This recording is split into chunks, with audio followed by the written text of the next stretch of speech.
क्या भारत का संविधान भारतीय जनता पार्टी के दफ्तर में लिखा जाएगा? क्या भारत का संविधान दिल्ली के एलजी अपने हिसाब से डिफाइन करेंगे? क्या भारत का संविधान भारतीय जनता पार्टी की पीठासीन अधिकारी डिसाइड करेंगी? क्या डीएमसी एक्ट में लिखी हुई बातों को दरकिनार करके अपने हिसाब से वोटिंग कराई जाएगी? आपको सिर्फ मेयर का चुनाव कराना है। भारतीय जनता पार्टी के द्वारा और एलजी के द्वारा उन्होंने नियम, कानून, संविधान, डीएमसी एक्ट सबको गला घोट के आज फिर से एक बार मेयर की वोटिंग नहीं होने दी। जो एजेंडा गया था सबके पास, उसमें साफ तौर पे लिखा था कि पीठासीन अधिकारी को सिर्फ और सिर्फ मेयर के चुनाव कराने, उसके बाद बाकी चुनाव स्टैंडिंग कमेटी के, डिप्टी मेयर के, वो मेयर कराएगी। ये साफ तौर पे एजेंडा में लिखा था, यानी कि जो पार्षदों तक गया था, जो हम लोगों के पास कागज आया था। और ये एजेंडा किसके स्वीकृति से तय हुआ था? दिल्ली के एलजी की स्वीकृति से तय हुआ था। आज का एजेंडा रहेगा। बावजूद इसके, जो बात संविधान में नहीं लिखी है कि एल्डरमैन को वोटिंग राइट है, आते ही पीठासीन अधिकारी कहती है एल्डरमैन वोट करेंगे। मेयर में भी करेंगे, डिप्टी मेयर में भी करेंगे, स्टैंडिंग कमेटी में भी करेंगे। जो ना तो भारत के संविधान में लिखा है और ना ही डीएमसी के एक्ट में लिखा है, और ना ही आज तक एमसीडी का गठन होने के बाद से लेके आज तक कभी भी एल्डरमैन ने mayor, deputy mayor, standing committee में वोटिंग किया है? कभी भी नहीं किया, आज तक नहीं किया। अब कहां से ये कानून लेके आ गई? कहां से नई शुरुआत आप कर रही हैं? क्या भारत का संविधान भारतीय जनता पार्टी के दफ्तर में लिखा जाएगा? क्या भारत का संविधान दिल्ली के एलजी अपने हिसाब से डिफाइन करेंगे?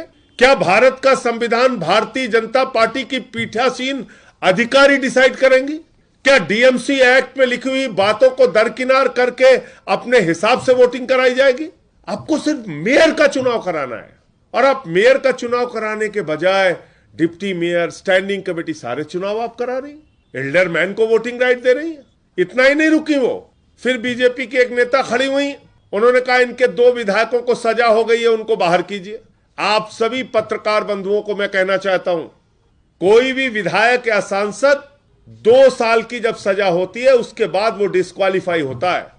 संजीव झा को ना तो 2 साल की सजा हुई, ना अखिलेश पति त्रिपाठी को 2 साल की सजा हुई, और दोनों को जो सजा भी हुई थी 3 महीने की, उस पर कोर्ट से स्टे है।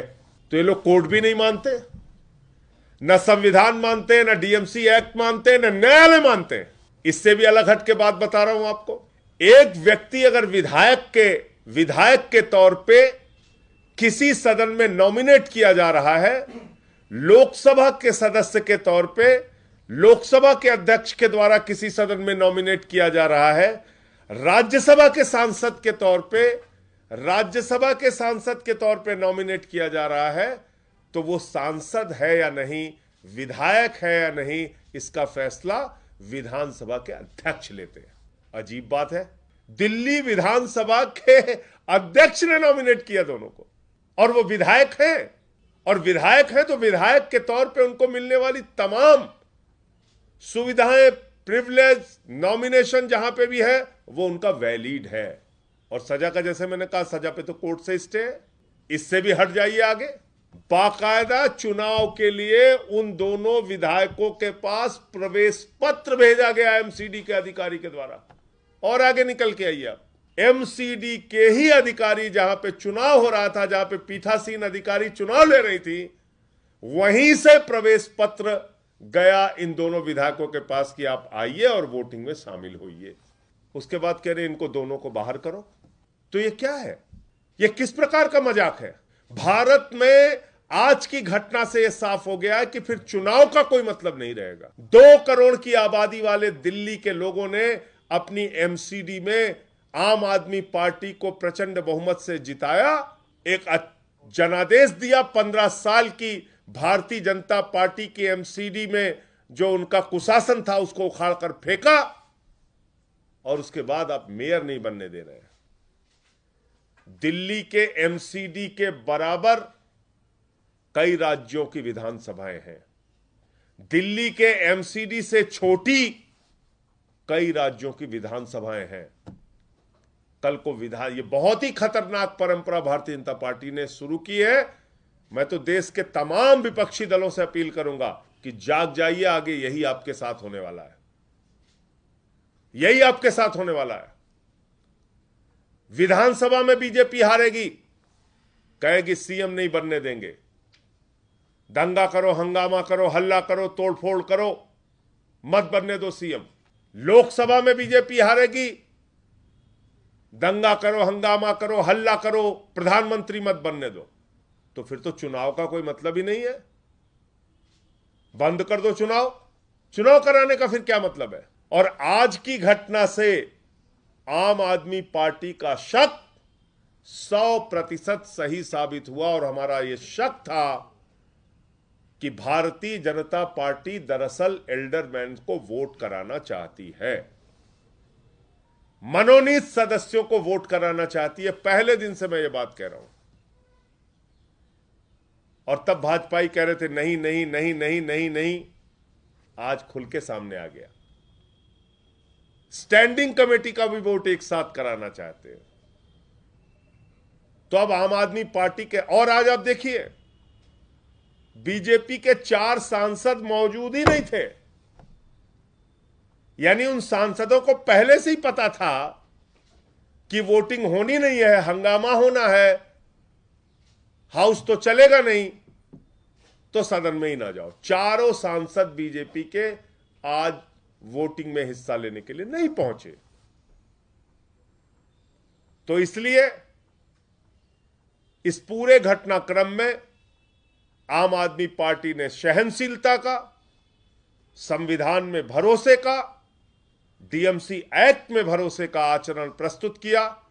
हमारे सारे सांसद, विधायक और पार्षद खामोशी के साथ भारतीय जनता पार्टी की तमाम बदतमीजियों को बर्दाश्त करते रहे, चुपचाप रहे। उन्होंने अपनी तरफ से कोई भी हो हल्ला नहीं किया। और अब ये सारे तथ्य माननीय सर्वोच्च न्यायालय के सामने रखे जाएंगे और माननीय सर्वोच्च न्यायालय से हस्तक्षेप की अपील करेंगे हम लोग कि आप वोटर लिस्ट दिलवाइए। एल्डरमैन जिनको वोटिंग राइट नहीं है डीएमसी एक्ट और संविधान में, उनके वोटिंग राइट को रोकिए और अपनी निगरानी में mayor, deputy mayor, standing committee का चुनाव कराइए। मेयर का चुनाव कराइए और डिप्टी मेयर और स्टैंडिंग कमेटी का चुनाव जो मेयर के अधिकार क्षेत्र का है उसको उसी हिसाब से करवाइए। ये पूरी बात मुझे कहनी थी। पंकज गुप्ता जी अपने साथ, कोई आपके सवाल हो? कब सुप्रीम कोर्ट जाने की बात कर रहे हैं, तो कब तक फाइल करेंगे? उसके बारे में पार्टी फैसला लेगी जल्दी। दीदी, क्या लगता है कि इस पूरे मामले में एलजी का क्या रोल हो सकता है, क्योंकि बार-बार बैठक जो है वो स्थगित हो रही है, तो आपको लगता है कि एलजी का इसमें कुछ रोल होगा? भाई एलजी का ही सबसे बड़ा रोल है। आप देखिए ना, एक ऐसी महिला को पीठासीन अधिकारी उन्होंने बना दिया भारतीय जनता पार्टी की। पहली बात तो परंपराओं के विपरीत बनाया। सीनियर मेंबर हमारे पास थे, उनको नहीं बनाया पीठासीन अधिकारी। इसके अलावा आप ही खुद एजेंडा तय करके भेजते हो, मीटिंग कैसे होगी ये आप निर्धारित करते हो, और तुरंत उसको मीटिंग की शुरुआत में वो सारे एजेंडे को तार तार तार तार करके अपने हिसाब से कह रहे हैं हम चुनाव कराएंगे। तो इससे ज्यादा और एलजी का मिला जुला खेल क्या आपको नजर आएगा? इससे ज्यादा और क्या प्रमाण चाहिए? और आज आप देख लीजिए कितनी बदतमीजी की उन लोगों ने। हमारे लोग तो सारे शांत बैठे हुए थे, चुपचाप बैठे हुए थे। सामने से ये भी कहा जा रहा है, जैसे डॉक्टर हर्षवर्धन है, वो कह रहे हैं कि नंबर्स आपके पास बहुत क्लियर कट नंबर्स हैं, इसके बाद भी आप क्यों, अगर एल्डरमैन को भी वोटिंग राइट्स मिल रहे हैं तो क्यों आप उस बात पे राजी नहीं हो रहे थे? देखिए एक बात समझिए आप, ये देश संविधान से चलेगा, किसी एक्ट से चलेगा, किसी नियम से चलेगा, किसी कानून से चलेगा। मतलब ये कोई बात नहीं हुई तो फिर इसका मतलब कल को अगर लोकसभा अध्यक्ष जी कहें कि डॉक्टर हर्षवर्धन जी मेरा ये मन हो रहा है कि आपके खिलाफ जो लोग चुनाव लड़े थे, जो दूसरे नंबर वाला है, वो कल से हाउस में आएगा। आप जाइए घर पे बैठिए, थोड़ा आराम कीजिए 1 साल। तो डॉक्टर साहब मान जाएंगे इस बात को। बहुत ही सीनियर पार्लियामेंटेरियन है, देश के केंद्रीय मंत्री रह चुके हैं। मैं पूछना चाहता हूं उनसे कि वो मान जाएंगे इस बात पे। मतलब एल्डर मैन को वोटिंग राइट ना कॉन्स्टिट्यूशन में ना डीएमसी एक्ट में कहने अगर दिया जा रहा है तो आपको आपत्ति क्या है? हंसी आती है बात सुन के। ये एक निर्वाचित प्रतिनिधि ऐसी बात कैसे कर सकते हैं? कल को अगर लोकसभा अध्यक्ष कहें कि भाई हर्षवर्धन जी, अब आप ऐसा कीजिए, 1 साल आप घर पे बैठिए, अब जो दूसरे नंबर पे आपके खिलाफ था चुनाव में वो आएगा अब, तो मतलब एक कोई नियम कानून संविधान से चलेंगे ना। कोई हाउस, कोई एमसीडी, कोई विधानसभा, कोई संसद, उस नियम के हिसाब से चलिए।